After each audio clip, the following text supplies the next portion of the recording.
fait peur. Hein.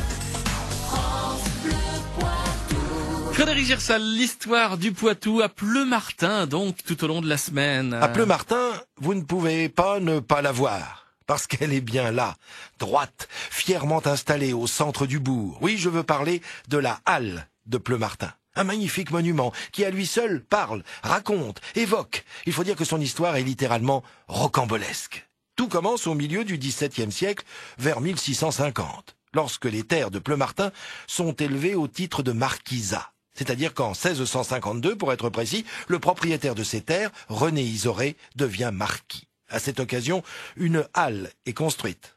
On sait avec précision qu'elle est constituée de 5 fermes, avec un toit à 2 pans.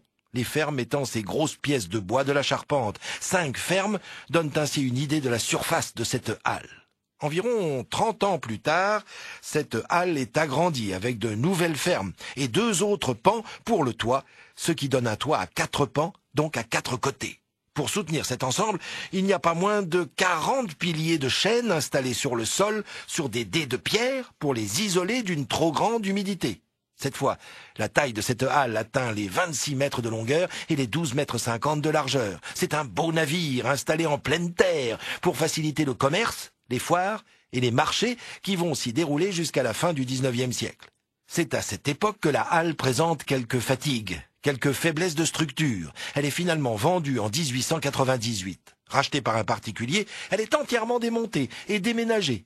Puis, près de 100 ans plus tard, en 1997 très exactement, un nouveau propriétaire propose de rendre la halle à la commune et de nouveau, elle est démontée, réhabilitée et réinstallée dans la cité. Chevrons de chêne, voliges de châtaignier, chevilles d'acacia forment une ossature splendide.